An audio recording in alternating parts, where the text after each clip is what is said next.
Academy. आज के video में आपसे डिस्कस करने वाला हूँ फोरकास्टिंग, जो कि इंडस्ट्रियल इंजीनियरिंग का एक टॉपिक होगा। गेट एग्जाम के लिए इंपॉर्टेंट है forecasting. Every year we have problem from forecasting.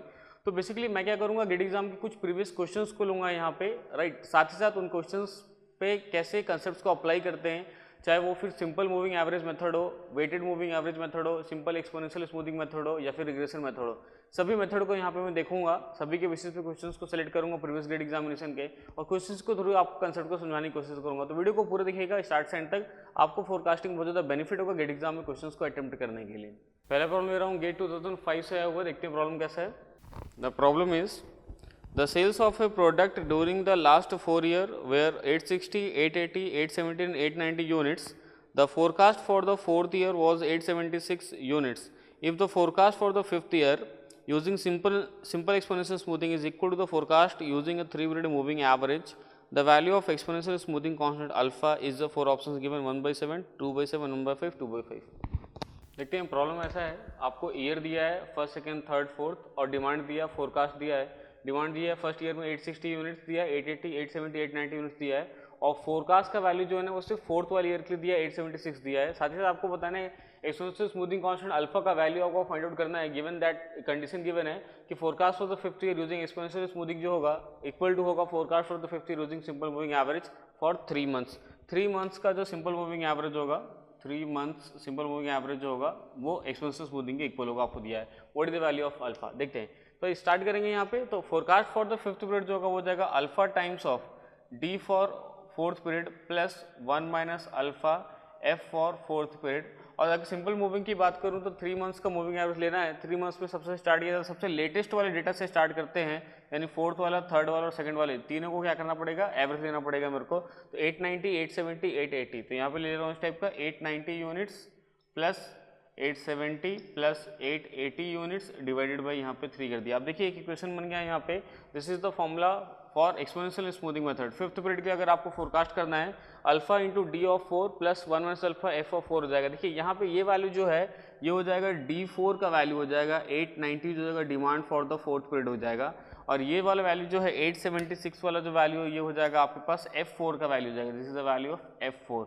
ये वैल्यू हो जाएगा आपके पास F4 का वैल्यू हो जाएगा 876। तो देखिए आपके पास यहाँ पे वैल्यू है, आपके पास D4 का वैल्यू है, आपके पास F4 का वैल्यू है, साथ ही साथ आपके पास D3 का वैल्यू था, D2 का वैल्यू था। तो इन सभी चीज़ों को यूज़ करते हैं। इस वाले इक्वेशन में सिर्फ एक ही अननोन है यहाँ पे। इस इक्वेशन को आप सॉल्व करिए, सॉल्व करने के बाद यहाँ से आपको अल्फा का वैल्यू जो है वो मिल जाएगा 2/7। सो 2/7 is the value of alpha.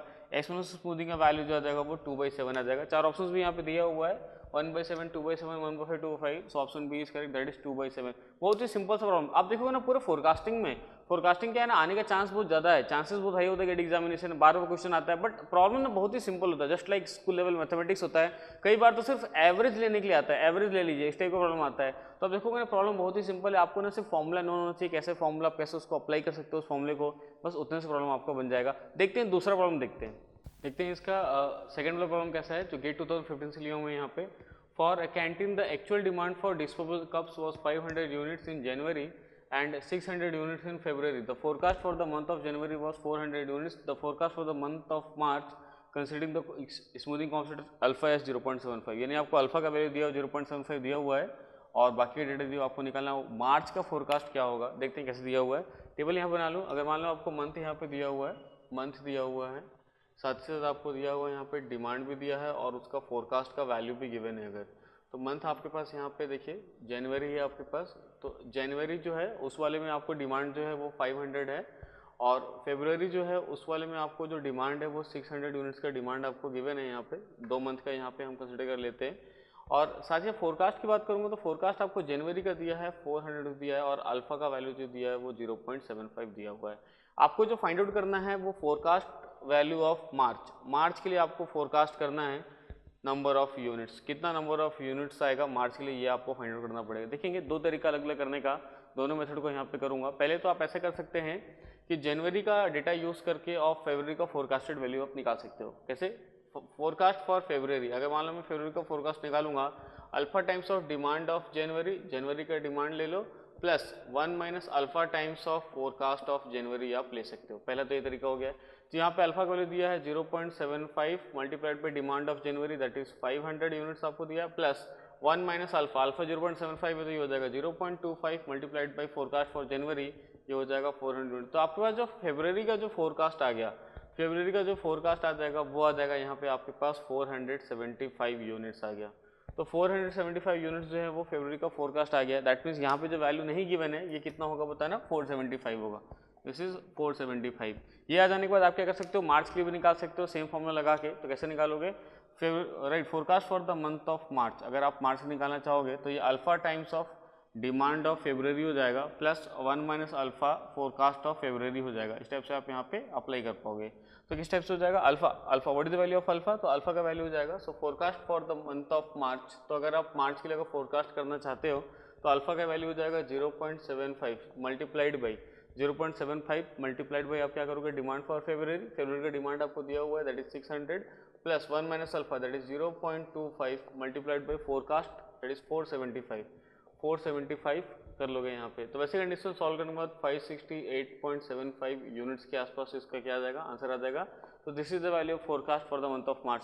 तो ये न्यूमेरिकल डेटा टाइप का प्रॉब्लम था, तो 568.7 समथिंग आंसर आ जाएगा इसका, 568.75 यूनिट्स जो है, right, in terms of already units दिया हुआ था तो आप इसमें एंटर कर सकते हो 568.75, this is the right answer by first method. पहले तरीका वो इस टाइप को ऐसा कर सकते हैं। दूसरे मेथड देखेंगे सेम प्रॉब्लम को सॉल्व करने के लिए, सेकंड मेथड देखते हैं। तो सेकंड मेथड अगर इसका मैं देखूं, सेकंड कैसे आप सॉल्व कर सकते हो, तो एक्जैक्टली ऐसे ही है, बस थोड़ा सा फॉर्मूला जो होगा डायरेक्ट लगेगा। फॉर्मूला डायरेक्ट इस टाइप से आप लगा सकते हो कि आपको अगर मार्च के लिए निकालना है तो आप लिख सकते हो forecast for the month of मार्च।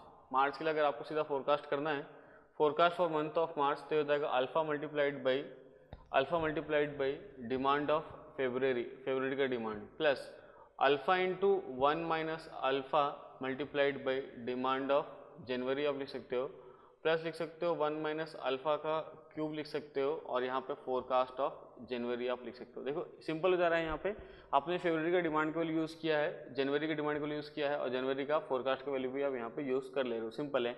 यहाँ पे अल्फा का वैल्यू आपको नोन है 0.75, उसको सब्स्टिट्यूट करिए, डिमांड ऑफ फरवरी नोन है, राइट, ये this value is known to us, ये 600 नोन है, ये वाला वैल्यू, ये 500 नोन है, और ये 400 आपको वैल्यू नोन है। सभी वैल्यूज को यहाँ पे सब्स्टिट्यूट करिए, सॉल्व करिए, एक्जैक्टली उतना ही वैल्यू आएगा 568.75 यूनिट्स, उतना ही आ जाएगा। बट ये डायरेक्ट फॉर्मूला से आ गया, this is the second method. आप डायरेक्ट फॉर्मूला से भी ऐसे ला सकते थे, और आप चाहें तो ऐसे स्टेप बाय स्टेप भी ऐसे कर सकते थे। तो प्रॉब्लम जो आता है फोरकास्टिंग का ऑलमोस्ट सिंपल आता है। तो ये दो प्रॉब्लम में जो देखा अभी बहुत ही सिंपल प्रॉब्लम था, बट थर्ड वाला जो प्रॉब्लम होगा ना वो थोड़ा सा अच्छा प्रॉब्लम है, इंटरेस्टिंग प्रॉब्लम है, जो बहुत सारे स्टूडेंट्स से उतना जल्दी नहीं बन पाता है, या कई कुछ स्टूडेंट्स से तो बन भी नहीं पाता है। वैसा वाला प्रॉब्लम देखते हैं। थर्ड जो प्रॉब्लम होगा बहुत ही इंटरेस्टिंग प्रॉब्लम देखेंगे हम लोग, गेट एग्जामिनेशन का थर्ड प्रॉब्लम देखते हैं। थर्ड वाला प्रॉब्लम देखेंगे जो ये 2015 से आया हुआ है। Sales date of a product is given in the following table. आप देखिए यहाँ पे मंथ दिया है, नंबर ऑफ यूनिट सोल्ड दिया है, जनवरी, फरवरी, मार्च, अप्रैल, मई दिया हुआ है, 10, 11, 16, 19, 25 इसका सेल्स डेटा दिया हुआ है यहाँ पे। Regarding forecast for the month of June which one of the following data is true, कौन सा ट्रू होगा। यहाँ पे आपके पास देखिए चार ऑप्शन यहाँ पे आपको दिया हुआ है, राइट। तो चारों ऑप्शन में जैसे मूविंग एवरेज का फोरकास्ट जो होगा वो रिग्रेशन से ज़्यादा होगा बोल रहा है, higher the value of order and the greater will the forecast पे मूविंग एवरेज बोल रहा है, एक्सपोनेंशियल स्मूथिंग जो होगा वो रिग्रेशन से ज़्यादा फोरकास्ट करेगा, ऐसा बोल रहा है थर्ड वाले में। फोर्थ वाले में बोल रहा है रिग्रेशन मेथड जो होगा वो मूविंग एवरेज से ज़्यादा फोरकास्ट करेगा। ऐसे चार ऑप्शन दिया है। आप एक नोटिस करो, ए वाला, सी वाला और डी वाला ऑलमोस्ट एक दूसरे के जैसा ही है, दो मेथड को कंपेयर कर रहे कौन ज़्यादा फोरकास्ट करेगा, बट बी वाला ना सबसे डिफरेंट है। तो बी वाले को सबसे पहले चेक कर ले, तो या तो वो सही हो जाएगा तो ठीक है, गलत हो जाएगा तो बाकी तीन को किसी को चेक करेंगे। बी वाला सबसे डिफरेंट है, उसको सबसे चेक करेंगे। Higher the value of order and greater will be the forecast by moving average. B वाले की बात कर रहा हूँ मैं यहाँ पे। इसका मतलब है अगर आप मूविंग एवरेज की बात करो, बी वाले में आप ध्यान दीजिए, अगर आप मूविंग एवरेज की अगर बात कर रहे हो वैसे कंडीशन में higher the value of order n. Order n का मतलब है जितना ज़्यादा आप डेटा लोगे, जितना ज़्यादा आप डेटा लोगे क्या उतना ज़्यादा आपका आएगा फोरकास्ट का वैल्यू, उतना ग्रेटर आएगा क्या, यस और नो, उसके बारे में डिसाइड करते हैं। तो यहाँ पे आप देखिए आपका जो ट्रेंड है वो कैसा ट्रेंड है बताना, इंक्रीजिंग ट्रेंड है। जैसे जैसे मंथ इंक्रीज हो जाए, जनवरी, फरवरी, मार्च, अप्रैल में आते जा रहा है, आपका ट्रेंड इंक्रीज हो रहा है, 10, 11, 16, 19, 25 हो रहा है। इसका क्या मतलब है, इसका मतलब ये अगर मान लो मैं एन का वैल्यू अगर 2 लेता हूँ, 2 पीरियड का एवरेज लेता हूँ, 19 और 25 का एवरेज लूंगा तो इनका एवरेज का वैल्यू 19, 25 के बीच में कहीं ना कहीं लाई करेगा। लेकिन अगर मान लो अगर मैं 3 पीरियड का 4 पीरियड का एवरेज ले लिया, 11, 16, 19, 25, तो इनका एवरेज थोड़ा सा और रिड्यूस हो जाएगा। यानी आप देखोगे जैसे जैसे मैं डेटा को इंक्रीज करते जाऊंगा एवरेज के लिए, वैसे वैसे आपका जो एवरेज का वैल्यू हो जाएगा वो कम होते जाएगा, रिड्यूस होते जाएगा। तो डेफिनेटली ये जो वैल्यू, ये जो ऑप्शन बी है वो गलत है, सही नहीं है, क्योंकि आपका इंक्रीजिंग ट्रेंड है। इंक्रीजिंग ट्रेंड का मतलब ये है कि जैसे जैसे आप ज़्यादा, क्योंकि आप क्या करोगे, 2 डेटा लेना है तो लास्ट से 2 डेटा को ऐड करोगे, 3 डेटा लेना होगा तो लास्ट के 3 डेटा, 4 लास्ट के 4 डेटा को आप क्या लोगे, एवरेज ले लोगे। वैसे कंडीशन में जैसे जैसे नंबर ऑफ डेटा आप इंक्रीज करते जाओगे वैसे वैसे आपका एवरेज का वैल्यू क्या होता जाएगा, फॉल होते जाएगा, जो कि गलत दिया हुआ है। बाकी के 3 को चेक करेंगे। 3 में देखो 3 ही मेथड को तो आपको कंपेयर करना है, मूविंग एवरेज, रिग्रेशन और एक्सपोनेंशियल स्मूथिंग। बात करते हैं 2 की बात करेंगे। आप एक चीज़ नोटिस भी करोगे, बहुत सारे बुक्स में इसका सोल्यूशन किसी डिफरेंट वे में दिया हुआ है, जो बहुत ज़्यादा इफेक्टिव वे में आप उसको समझ नहीं सकते हो। या बहुत सारे स्टूडेंट क्या करते हैं, कैलकुलेट करने की सोचते हैं अलग डेटा लेके, बट ऐसा कुछ भी नहीं करना। 1 मार्क्स का प्रॉब्लम था, सिंपल वे में सॉल्व करना। देखो कैसे सॉल्व कर सकते हैं, सीधी सी बात है। अगर मैं बात करूंगा, अगर मैं मूविंग एवरेज की बात करता हूँ, ध्यान देना, अगर मैं बात करूंगा मूविंग एवरेज मेथड क्या है और मैं बात करता हूँ एक्सपोनेंशियल स्मूथिंग मेथड की बात करता हूँ, तो बेसिकली ये दोनों मेथड जो है, एक्सपोनेंशियल स्मूथिंग मेथड जो है, ये दोनों मेथड जो है वो basically it's an average method. इसको क्या बोल सकता हूँ, दोनों ही मेथड जो है ये एक एवरेज मेथड है। एवरेज लेने का एक मेथड, उसके अलावा कुछ भी नहीं है, right, only average method. Average method का सीधा सा क्या मतलब होता है, एवरेज मेथड का भाई सीधा सा मतलब होता है, अगर मान लो मैं इसका एवरेज लूँ, अगर मान लो 10, 11, 16, 25 इंक्रीजिंग ट्रेंड है, तो इंक्रीजिंग ट्रेंड का अगर मान लो मैं अगर एवरेज लेता हूँ, ध्यान देखिए, ध्यान से देखिए, यहाँ पे मान लो ऐसे इंक्रीजिंग ट्रेंड है, अगर मैं एवरेज लूँ यहाँ से लेके यहाँ तक एवरेज अगर लूँगा, तो डेफिनेटली उसका जो एवरेज का जो वैल्यू होगा ये इन दोनों एक्सट्रीम पॉइंट के बीच में कहीं ना कहीं पे लाई करेगा। इसका मतलब क्या है, मूविंग एवरेज का फोरकास्ट का वैल्यू और एक्सपोनेंशियल स्मूथिंग का फोरकास्ट का वैल्यू, दोनों तो एवरेज मेथड है, तो एवरेज मेथड होने के कारण इन दोनों का वैल्यू कहीं ना कहीं 25 से छोटा ही आएगा, बिकॉज वो इन दोनों के बीच में कहीं ना कहीं लाई करेगा। 10 से बड़ा होना चाहिए, 25 से छोटा होना चाहिए कहीं ना कहीं। दैट इज इन दोनों का ही मूविंग एवरेज और एक्सपोनेंशियल स्मूथिंग से जो फोरकास्ट का वैल्यू आना है, दोनों क्या आएगा, लेस देन 25 आने वाला है। मैं लिख दे रहा हूँ लेस देन 25 वैल्यू आएगा, दोनों का ही लेस देन 25 आएगा। बट बात करेंगे रिग्रेशन की, बात करेंगे रिग्रेशन क्या होता है, प्लॉट करता है। अगर ये रिग्रेशन इंक्रीजिंग ट्रेंड है तो रिग्रेशन की अगर मैं बात करूँ तो यहाँ पे देखो जनवरी हो जाएगा, फरवरी हो जाएगा, मार्च हो जाएगा, अप्रैल हो जाएगा, मई हो जाएगा। यहाँ तक अगर मान लो आपका मई तक आ गया है, फ्रॉम जनवरी टू मई, आप देखो वो ट्रेंड धीरे धीरे इंक्रीजिंग है। तो अगर मैं नेक्स्ट मंथ अगर जून के लिए अगर मान लो फोरकास्ट करना चाहता हूँ भाई regression method, straight line method, तो ये थोड़ा सा और ऐसे एक्सटेंड हो जाएगा। तो आप देखोगे ये जून के लिए यहाँ पे आ जाएगा। तो इस तरफ अगर मान लो आपके पास डिमांड है, अगर वाई एक्सिस पे आपके पास डिमांड है, तो डिमांड कहीं ना कहीं क्या हो रहा है, इंक्रीज हो रहा है, और 25 से भी ज़्यादा इंक्रीज हो गया है। दैट मीन्स अगर मैं रिग्रेशन मेथड की अगर बात करूँ तो रिग्रेशन मेथड में कैसा होगा, ध्यान देना है यहाँ पे। अगर मैं बात करता हूँ रिग्रेशन मेथड की बात करूँगा, तो रिग्रेशन मेथड में जो फोरकास्ट का वैल्यू जो आना है जून वाले मंथ के लिए जो आएगा, that will be definitely greater than 25 से ज़्यादा ही आएगा। इसका मतलब क्या है, जून में जो रिग्रेशन मेथड होगा जून के लिए, वो सबसे ज़्यादा क्या करेगा, फोरकास्ट करके देगा। देख लेते हैं, चेक कर लेते हैं। पहले वाला ऑप्शन बोल रहा है moving average forecast higher value compare to regression, गलत है भाई, रिग्रेशन से ज़्यादा कर ही नहीं सकता है मूविंग एवरेज, तो ये हो जाएगा रॉन्ग हो जाएगा। थर्ड वाला exponential smoothing will forecast higher value compare to regression, ये भी गलत हो जाएगा। लास्ट वाला सही हो जाएगा, regression will forecast higher value compare to the moving average, definitely ये सही है। ऑप्शन डी आपको यहाँ पे क्या हो जाएगा, राइट आंसर हो जाएगा।